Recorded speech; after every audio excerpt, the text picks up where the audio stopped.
Hi guys, Max and Jonathan here for IGN. We are at San Diego Comic-Con 2017. It's Saturday night. Things are winding down, but you just got out of Marvel's big, huge panel in Hall H, and they showed off lots of stuff. Yeah. Some of the stuff we'd seen before, but... Yes, it was incredible. We saw the Avengers Infinity War trailer that they showed at D23 last week. You can hear a ton about it on IGN, but they also showed off a new Thor Ragnarok trailer, which is also out there, as well as some new Thor footage only we saw, and exclusive Black Panther footage that they're not putting out for a very long time. Now, it sounds like when you walked in here, you were most excited about Black Panther. Could you talk a little bit about what's going on there? So I love the first trailer, and this second sort of clip package and trailer completely captured what I think makes this movie unique and just badass. It opened up with a huge scene. We saw Black Panther and a few of his fellow Wakandans walking into this very swanky bar, sort of casino-looking area. And they're walking in, there's a meeting going on between Ulysses Claw, the villain played by Andy Serkis, and Everett Ross, Martin Freeman's character, who first appeared in Civil War. Nice. So they have this meeting going on. I think they're trading vibranium between the two of them. Sounds about right. But things go pretty badly, pretty quickly, and a huge fight breaks out. But what's awesome is Ryan Coogler, he directed Creed, he directed Fruitvale Station. He knows how to work a camera. He does steady shots, he does long takes. He really gets into the action, and there was a lot of that all throughout the scene. It was beautiful, it was kick-ass, and everyone, like, hand-to-hand combat was crazy. It was all over the place. I loved it. And then it sort of morphed into a general trailer that I think we're going to get probably in a couple months, probably behind Thor, I would assume. It was this beautifully cut trailer that featured a lot of the car chase in Seoul, Korea. And you see Black Panther, he's jumping from cars, running up buildings, jumping back onto cars. A few of the Wakandans are fighting with him. But it mostly also dealt with sort of his struggle about becoming a leader in this country after his father died in Civil War. Oh, man. Yeah. So Black Panther comes out pretty early next year. In the meantime, we do have Thor Ragnarok. Could you talk a little bit about what they showed off, the footage that we're not going to see anywhere else? So there's that awesome trailer that you can see, but they also showed when Thor meets the Grandmaster, played by Jeff Goldblum. He is wonderfully as Jeff Goldblum as you could want.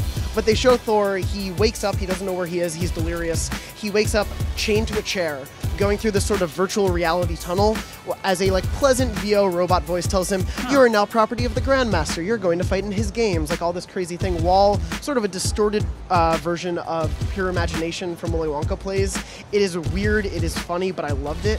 And Taika Waititi, his comedy is just all over this. And if you haven't seen What We Do in the Shadows and Hunt for the Wilder People, go watch those while you're waiting for Thor, because those are fantastic. They're amazing. Now, Marvel has a few more things coming down the pipe as well. There is Ant-Man and the Wasp. Yes. So that sort of opened up the show, was this hilarious, it was actually Paul Rudd and Michael Pena, not as their characters. They're going through the entire history of the MCU, but they're actually telling you all of this because they are auditioning Michelle Pfeiffer to play Janet Van Dyne, Hope Van Dyne's mother, in Ant-Man and the Wasp. And so that's how they introduced that bit of casting. It was really funny, very self-aware, kind of what I'd expect of Ant-Man. Okay, but no proper footage or anything? No, nothing from the actual movie. A little pre-res sort of shots of what the CGI will look like. They did tease Giant Man. There was a shot of him in the movie. He kind of peeks out from behind a building. He's just hiding, but he's giant, so he's not really hiding. Well, that sounds like fun. Now, the big announcement that got my attention the most was, of course, Captain Marvel. Yes. So we didn't see any footage of it. We did see concept art of Captain Marvel, who is played by Brie Larson. She's essentially wearing the costume that she is very well known for wearing right now in the modern iteration of Captain Marvel.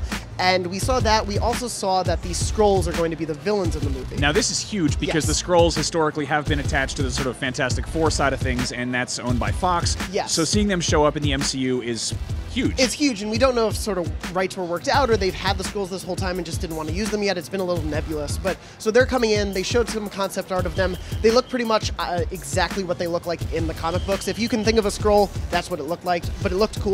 They did talk about Nick Fury is also going to be in the movie. They confirmed that. How many eyes is he going to have? He has both his eyes. Wow. Crazy. You know, I wonder why that is. Could you talk about that? That is because, why, thank you, Max. It takes place in the 1990s, well before anything we've seen in the MCU proper. There have been a few flashbacks, but this will take place in the 1990s. It's going to focus on the two of them. We don't know too much else about it. But wow.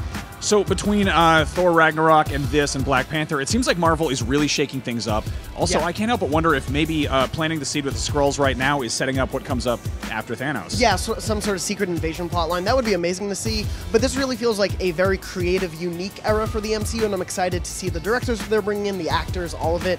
Has me so excited for where we're going. Good. Well, we love Marvel right here, so if you want more of it, keep it right here on IGN. We have lots more coverage from Comic-Con, so stick around, check out what we've been doing. This is why my voice is shot, because I've been too excited. Help this man. Yes.